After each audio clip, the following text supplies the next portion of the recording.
네, 할렐루야. 과학교 성도 여러분, 지금은 11월 13일 금요일 새벽 예배 시간입니다. 우리 사도신경으로 우리의 신앙 고백 먼저 드리도록 하겠습니다. 전능하사 천지를 만드신 하나님 아버지를 내가 믿사오며 그 외 아들 우리 주 예수 그리스도를 믿사오니 이는 성령으로 잉태하사 동정녀 마리아에게 나시고 본디오 빌라도에게 고난을 받으사 십자가에 못 박혀 죽으시고 장사한 지 사흘 만에 죽은 자 가운데서 다시 살아나시며 하늘에 오르사 전능하신 하나님 우편에 앉아 계시다가 저리로서 산자와 죽은 자를 심판하러 오시리라. 성령을 믿사하며 거룩한 공예와 성도가 서로 교통하는 것과 죄를 사해 주시는 것과 몸이 다시 사는 것과 영원히 사는 것을 믿사옵나이다. 아멘. 이 아침에 우리가 읽으실 하나님의 말씀은 시편 69편 32절에서 74편 7절까지입니다. 시편 69편 32절에서 74편 7절까지 말씀 읽으신 후에 설교 말씀 잠시 들으시면 되겠습니다. 오늘은 시편 73편인데요. 우리 시편의 딱 중간 지점이 되는 부분에서 시편의 굉장히 중요한 그 주제를 다시 한번 이렇게 중간에 딱 이렇게 보여주는 장이 바로 시편 73편인데 우리가 시편 처음 들어가면서 말씀을 드렸었던 것이 시편이 주제가 무엇이냐라고 한다면 그 당시에 생각했었던 사람들이 우리는 이제는 축복을 받지 않았어, 우리는 복을 받지 않았고 어찌 보면 하나님의 약속은 파괴됐고 우리에게는 하나님께 버림받은 사람들일 거야 라고 생각을 했었던 그 포로 후기 사람들에게 아니다, 여전히 우리는 복을 받은 사람들이고 여전히 복을 누리고 있는 사람들이다 라는 것을 전하기 위해서 이 시편을 주제에 맞게 이렇게 배열을 했고, 그 1편 자체를 시편 배열자가 쓰면서 시편이 시작이 되는데, 그 1편 1절 딱 시작하는 부분이 복 있는 사람은으로 시작을 해서 결국 시편의 주제는 복이 있는 사람이 진짜 누구냐, 진짜 복은 무엇이냐라는 것을 퀘스천으로 딱 던져주면서 시편이 시작한다라고 말씀을 드렸고요. 그 중간 지점에 딱 이 시편 73편이 등장을 하면서 다시 한번 시편의 주제를 다시 한번 되새기게 되는 그런 것을 볼 수가 있습니다. 여러분 다시 한번 여쭤보도록 하겠습니다. 시편에서 말하는 복 있는 사람은 어떤 사람일까요? 벌써 1편에서 말씀드렸지만 여호와 율법을 즐거워하여 그 율법을 주야로 묵상하면서, 또 시편 2편에 여호와를 경외하고 여호와를 사랑하는 자들이 복이 있는 자다라고 말씀을 드렸습니다. 이 시편 73편도 똑같은 주제인데 일단은 오랜만에 다윗이 아닌 다른 사람이 나옵니다. 바로 아삽의 시인데요. 이 아삽이라는 사람은 일단은 73편에서 83편까지 11편을 이렇게 기록한 사람이고요. 이 사람은 아마도 다윗의 시대 때 음악을 연주하던 작사가가 아닐까로 추정을 하는 겁니다. 물론 뭐 확실하다라고 말씀 못 드리지만 아마 그럴 것이다 라고 말을 하는데, 이 아삽도 이 시편의 주제와 똑같은 고민으로 딱 시작하는 것을 볼 수가 있어요. 먼저 1절에 보니까 하나님은 마음이 정결한 자에게 선을 행하시는 분인 걸 알고 있습니다. 그런데 2절에 그런데 제가 실족했습니다. 마음이 실족했습니다 라고 말을 해요. 그 이유가 무엇이냐? 3절에 악인의 형통함 때문이라는 겁니다. 4절 5절로 넘어가는데 그들은 심지어 죽을 때까지도 고통도 없고 너무 건강하고 아무 문제 없이 그냥 살아간다는 거예요. 그러면서 6절 10절까지는 6절에서 10절까지는 그들의 교만을 이야기한 다음에 이제 11절에 보면니까 이렇게 써 있어요. 하나님이 어찌 알랴 지극히 높은 자에게 지식이 있으랴 라고 하면서 흔히 말하는 악인들은 너무 건강하고 너무 잘 살고 죽을 때까지 근심 걱정도 없는데 심지어 하나님을 욕한다는 겁니다. 하나님을 욕하고 하나님을 믿는 사람들까지도 조롱을 하는 그런 사람들. 그런데 12절에 보니까 그렇게 하나님을 욕하고 하나님을 조롱하는데도 불구하고 오히려 더 평안하고 재물은 더 많아진다라고 말을 하면서, 그런 걸 보니까 제 마음이 너무 합니다. 실족되었습니다라고 이 시편 기자가 딱 바로 예, 이야기를 하면서 시작을 하는 것이죠. 여러분, 이것은 정말 몇천 년 전의 이야기이지만 사실은 지금 우리가 살고 있는 이야기랑 별반 다를 바가 없는 것 같습니다. 우리도 믿음 신앙생활을 하다 보면은 이제 그런 거를 많이 보게 되죠. 나는 신앙생활 열심히 하고 또 하나님 열심히 믿는데 내 삶은 너무 힘들고 막 기도 응답은 없고 막 그런 현실이 별로 다를 바가 없을 때 우리 주위에 있는 사람 중에 하나님 믿지 않는 사람들이 굉장히 흔히 말하는 평탄한 인생을 사는 사람들이 있습니다. 그런 사람들이 우리를 볼 때 뭐라고 할까요? 나는 하나님 안 믿고도 이렇게 잘 사는데 너는 하나님 믿고 뭐 그렇게 사냐? 차라리 믿지 말아라 라고 하면서 조롱도 하고 때로는 핍박도 할 수 있을 것입니다. 그럼 우리는 당연히 이렇게 생각이 드는 거죠. 그러게 말이야. 하나님 안 계신가? 내가 이렇게까지 열심히 하는데 어떻게 하나님 나한테 이렇게 복을 안 주시지? 라고 생각을 할 수 있다는 것이죠. 그건 뭐 사실은 너무 당연한 거라고 생각을 합니다. 그러나 일단은 우리가 그러면은 이 성경에서 말하는 진짜 복이라는 것이 무엇이냐라는 것을 먼저 말씀을 드리고 싶은데, TV를 틀면 세상이 말하는 복을 너무나 쉽게 발견할 수가 있습니다. 왜냐면 TV를 틀면 정말 맛있는 게 많이 나오고 정말 그런 좋은 여행지들이 많이 나옵니다. TV를 틀면 사람들은 다 웃고 있고요. 그렇죠? 그리고 막 캠핑을 하고 있고 그런 걸 계속 보고 있으면 막 마음이 속이 상하는 거예요. 나는 지금 현실이 이런데 저 사람은 저렇게, 저분은 저렇게 하면서 이렇게 생각이 드는 거죠. 그러면서 나도 저런 삶을 살고 싶다. 저런 삶이 바로 복받은 삶이야 라고 TV를 보면서 뭐 아니면 주위에 뭐 사람들을 보면서 그런 걸 느끼고 복이라는 개념을 거기에다가 주입을 시키게 되는 것이죠. 그렇게 생각을 했을 때 우리가 일단은 이 복, 결국은 우리가 복이 무엇이냐라고 한다면 하나님 우리를 축복해 주십시오. 근데 우리가 기도 제목만 잘 봐봐도 사실 내가 생각하는 복이 무엇인가를 금방 알 수 있다는 것입니다.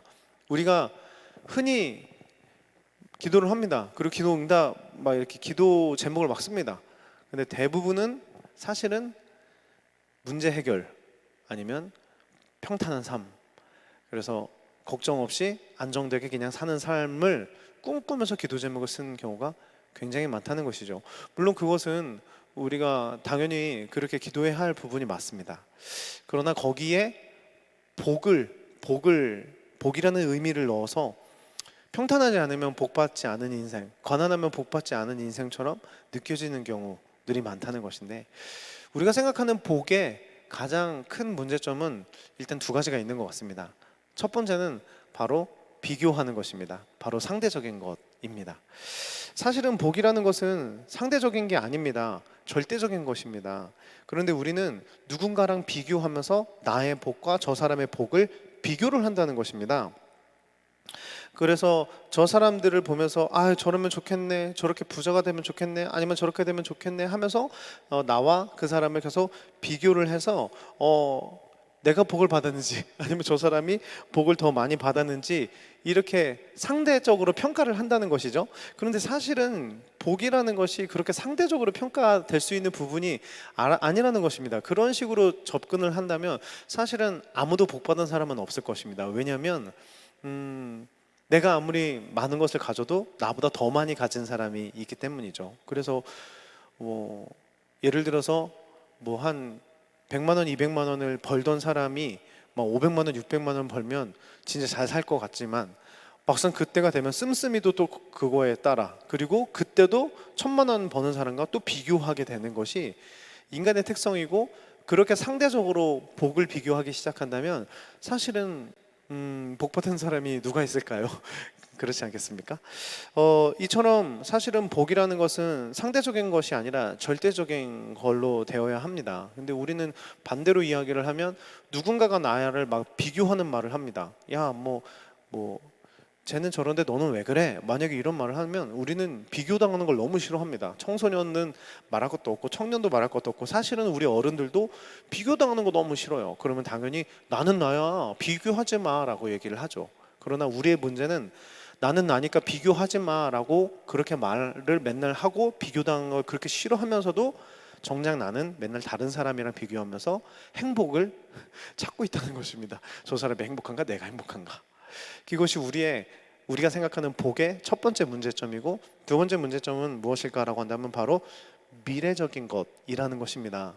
언젠가 복 받게 되겠지, 언젠가 나는 복 받을 거야 라고 생각을 하면서 하루하루를 살아간다는 거예요. 그러니까는 사실은 내가 지금 얼마나 많은 복을 받고 있는 사람인지 보다는 언젠간 괜찮아지겠지, 언젠간 잘 살겠지, 언젠간 행복해지겠지라고 언젠가라는 그 미래를 꿈꾸면서 산다는 겁니다. 그러다 보니 오늘 나와 함께 하고 있는 자녀와 대화를 나누기보다는 내가 이 아이를 위해서 오늘을 열심히 일을 해서 미래를 준비하는 것이죠.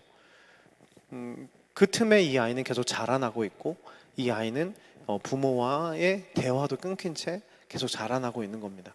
정작 이 아이는 지금이 중요한데 우리 어른들은 어떻게 하면 미래를 준비할까, 그리고 내가 뭔가 넉넉한 환경을 만들어주면 이 아이는 행복할 거야 라고 행복을 미래지향적으로 이렇게 생각하고 현재의 복을 생각하지 못하는 경우들이 우리들에게 너무 많다라는 것입니다. 그래서 사실은 복이라는 의미는 그런 것 같습니다.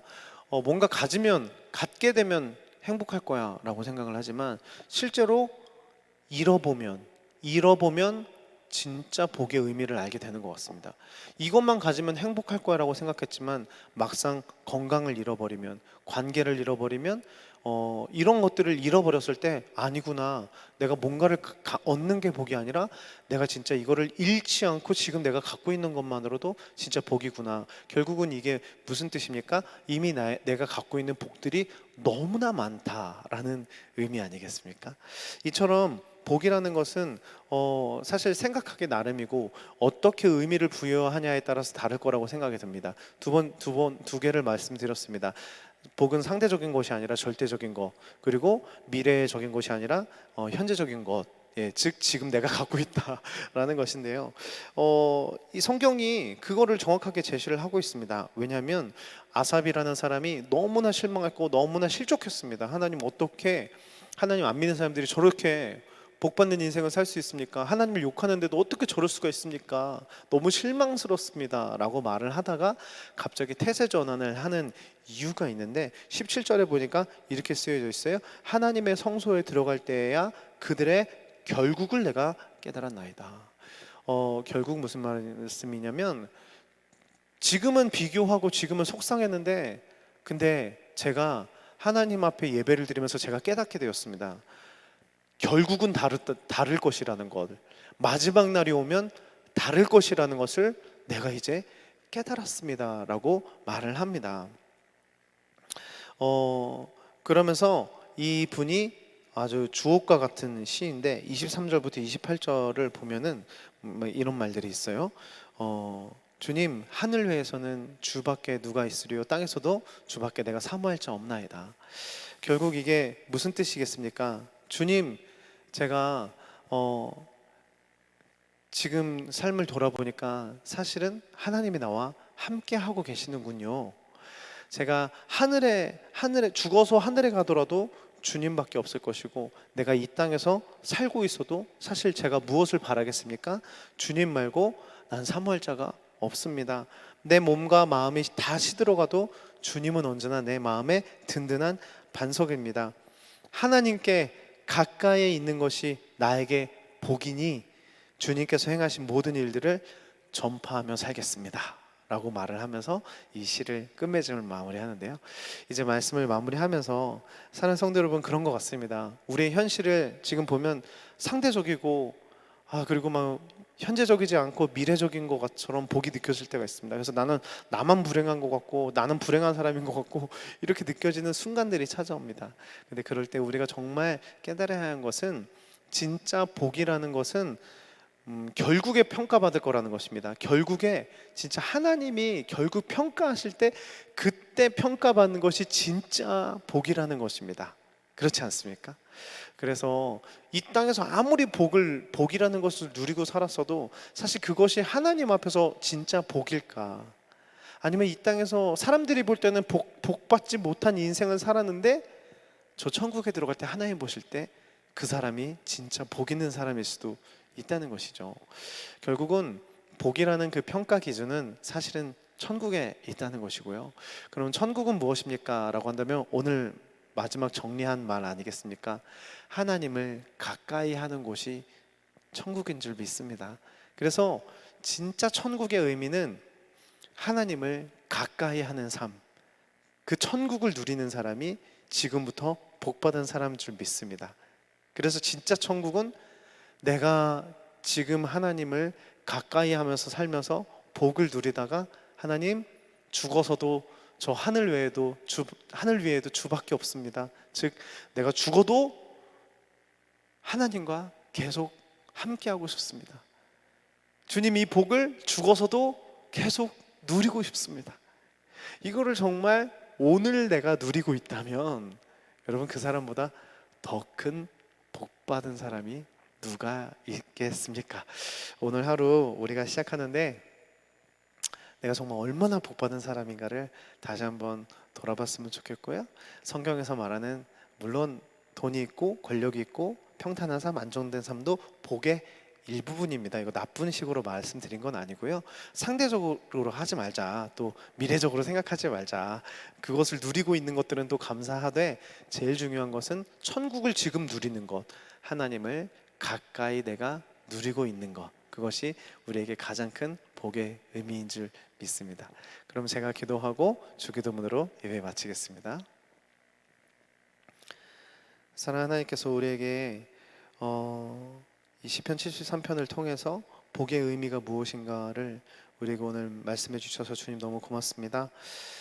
하나님, 그렇습니다. 우리가 정말 이 인생을 살아가면서 내가 정말 복이 있는 사람인가 를 평가할 때 다른 사람과 평가를 하고, 그리고 미래적으로 생각을 하면서 언젠간 행복해질 거야 라고 생각을 하면서 살아가는 것이 우리들의 모습인데, 오늘 성경을 통해서 다시 한번 알게 되는 것은 나보다 더 복받은 사람은 없구나, 지금 내가 진짜 제일 행복한 사람이라는구나, 그 기준은 결국은 하나님을 가까이 하는 것이라고 오늘 말씀을 나눴습니다. 주님, 오늘 하루를 그렇게 감사하는 마음을 가지고 보내게 하여 주시고 주님을 더 가까이에서 복을 누리며 살 수 있는 이 하루 될 수 있도록 주님 축복하여 주시옵소서. 너무 감사드리며 예수님의 이름으로 기도드립니다. 아멘. 하늘에 계신 우리 아버지여, 이름이 거룩히 여김을 받으시오며 나라가 임하옵시며 뜻이 하늘에서 이루어진 것 같이 땅에서도 이루어지리이다. 오늘날 우리에게 일용할 양식을 주옵시고 우리가 우리에게 죄진 자를 사하신 것 같이 우리의 죄를 사하여 주옵시고 우리를 시험에 들게 하지 마옵시며 다만 악에서 구하옵소서. 대개 나라와 권세와 영광의 아버지께 영원히 싸움나이다. 아멘.